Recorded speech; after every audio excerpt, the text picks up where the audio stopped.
Can you believe that it is that time again? It's December, okay? So, which means that the December Book of the Month books are out.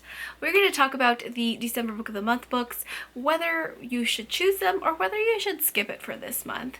Of course, this is going to be my personal opinion.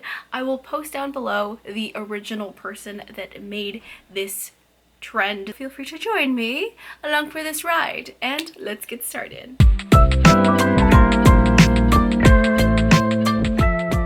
So the first book from Book of the Month is called The Storm That We Made by Vanessa, Chang, and this is a historical fiction based in World War II Malaya during 1945, and we follow our main character named Cecily, and she has these children. One of her children's, the son, ends up going missing. Her youngest daughter ends up working as a servant for this very horrible place, and then her oldest daughter ends up being a bartender or a waitress for these drunken people at this bar in a very, very bad part of town, and dealing with very bad people, and the mom can't help but feel like it's all her fault.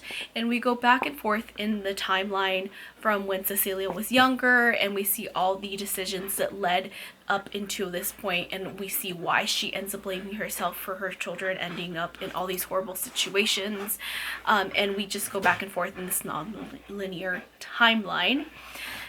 This book is good. It seems good if you like historical fiction.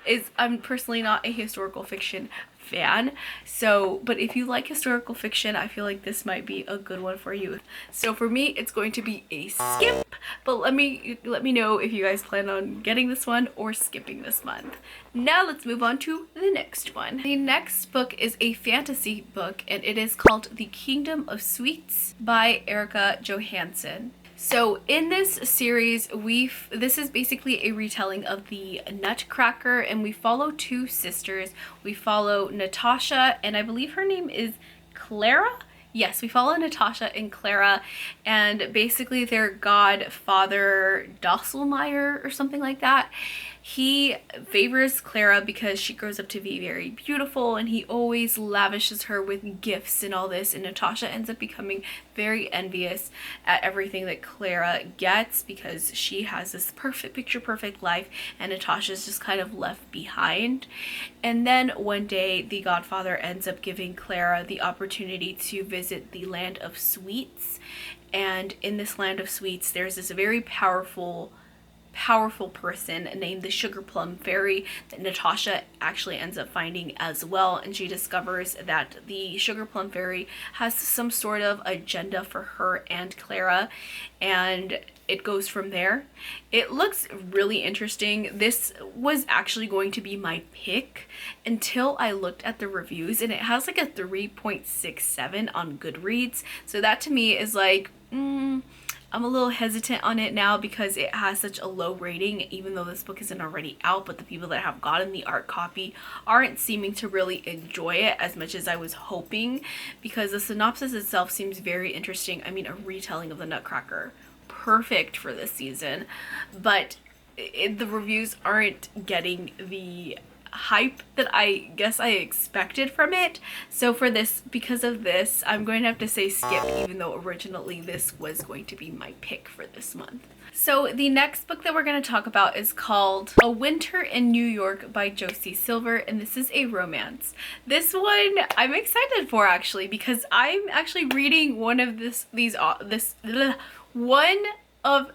author's books one day in December this month. So I'm excited for this one because it has a really interesting synopsis as well. In the story, we follow our main character named Iris as she moves to the Big Apple, New York City. And she is very much a homebody, so she's very like taken aback when she realizes how many people really are in New York City, and she just does not want to go out, but her best friend forces her to go out with her to this local street fair, and they visit Little Italy, where she tries a gelato shop. And this gelato shop she knows because she sees it in one of her mother's old photos, and she was like, ooh, I have to try their gelato. And she finds out that her gelato and their gelato is pretty much the same, and the person that owns this gelato shop, or the nephew of the one that owns the gelato shop, he's looking for the missing ingredient to the recipe, and our main character Iris knows that she has the secret ingredient to the recipe, but she doesn't know why his uncle gave her mom the recipe. So in order to help them without telling him, like, hey, I have your secret recipe, she ends up working for him as a chef and creating these recipes for him until the uncle wakes up, and then she finally gets all her questions answered about her mom, and she ends up falling for this nephew Gio. And it's a love story, and there's like mystery elements to it, and it just seems really interesting, very lighthearted, but it has that dash of like mystery to it, which gives it a little bit more depth than just a simple Hallmark movie, I guess. It seems like to me. This one seems really cute. I might pick this one up, so this is a maybe. This is a maybe if I like One Day in December. However, it might be too late by the time I finish that, because December already passed by, and I'm the type of person that, like, once December passes and it's the new year, don't give me any more Christmas stuff. I don't want to hear it till the end of the year again. The next pick is a thriller. It is called No One Can Know by Kate Alice Marshall, and this one actually looks very promising. In this story, we follow a couple, and our main character is named Emma. Now, Emma is basically on the verge of poverty. Her husband ends up getting really bankrupt. They end up losing their home, and she finds out that she's pregnant. And she doesn't really talk about her past to her husband. So when she finds out she's pregnant and that they're losing their house, she has no choice but to tell him that, hey, just so you know, I did inherit a house from my family, from my parents after they passed away. And it's not a farmhouse, it's actually a mansion. And I cannot sell it because I share it with my sisters, who I haven't spoke to in years, but we can live in it. So they end up moving back into this mansion, and she has to come face to face with her past, and she basically also has to confront her husband with her past, and the fact that her parents aren't just dead, but they were indeed murdered, and that there is this whole rumor that Emma was the one that ended up killing them. And she has to face her family, she has to try to reunite with her family, and then she has to come to terms with the fact that everybody has always accused her, and then tell her husband about this dark past that she tried so hard to hide. It seems very suspenseful for sure. It gives me kind of like Home Before Dark vibes by Riley Sager for some reason, and I really did enjoy that thriller a lot, so I feel like if it's along the lines of that one, I might really enjoy this one as well. So I probably am gonna have to say pick for this one, but let me know what you guys think. This next one is a collection of short stories. So this one I actually want to read the actual synopsis, because I feel like I'm not going to do it justice if I explain it myself, because it's a collection of short stories, so I feel like it's harder to explain a collection of short stories if they're all so vastly different. But this one is considered millennial, international, literary, and tech worldy, and the synopsis says compelling and perceptive. Tomb sweeping probes the loyalties that we hold to relatives, to strangers, and to ourselves. And stories set across the US and Asia, Alexandra Chang immerses us in the lives of immigrant families, grocery store employees, expecting parents, and Gillis lab assistants. First, one story that we follow a woman known only to her neighbors as the Asian recycling lady, collecting bottles from the streets she calls home. A young college grad ponders the void left from a broken friendship. An unfulfilled housewife in Shanghai finds a secret outlet for her ambitions in an undercover gambling den. Two strangers become something more through the bond of mistaken identity. These characters, adeptly attuned to the mystery of living, invite us to consider whether it is possible for anyone to entirely do right by another. Tomb sweeping brims with remarkable skill and talent in every story, keeping a definitive pulse on loss, community, and what it means to feel fully alive. I feel like this one gives a lot of perspective into the people that we see in like day-to-day life and actually be able to see it through their eyes. And I feel like this is a story that's really meant to put us in other people's shoes, you know, because I feel like everyone, at least my town and my street, has a recycling lady. We have a lady that comes every Sunday and she looks through our recycling cans. She always knocks on our door and she says, hey, can I look through your recycling? And sometimes I'll give her money as well.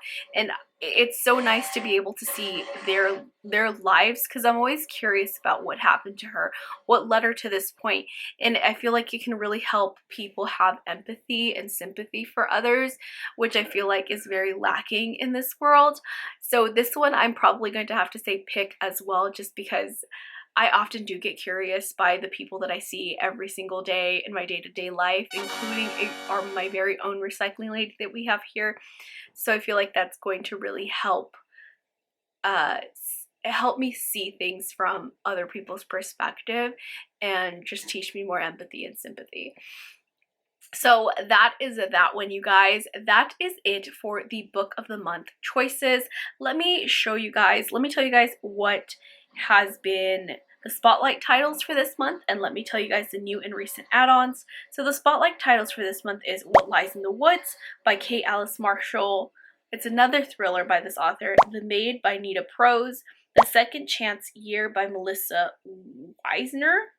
Divine Rivals by Rebecca Ross. In a Holidays by Christina Lauren. The Choice, Embrace the Possible, which is a memoir by Dr. Edith Eva Egger. Lessons in Chemistry by Bonnie Garmis. And Kissed Her Once for Me by Allison Coachran. And some new and recent add-ons is The Mystery Guest, which I believe is a second book in the Maid series by Nita Prose.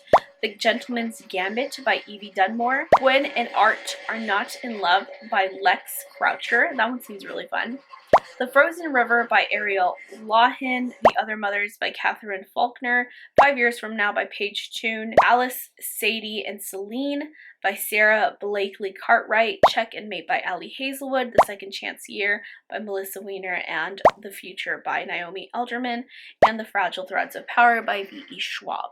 So that is it, you guys. I hope you guys enjoyed this video as much as I enjoyed making it. Let me know if you guys are going to pick any of this month's book of the month choices. Thank you guys so much for watching. If you haven't yet, please hit that subscribe button and turn on that notification bell to be notified when I post. I post twice a week. I will also link down my Goodreads. I'm so sorry for all the noise that's going on outside. I don't know what they're doing out there. I'll put down my Goodreads, I'll put down my Booktok, and I'll also put down my Amazon book wish list if you care to book wish list me a book. Thank you guys so much for watching, and I'll see you in the next video. Bye!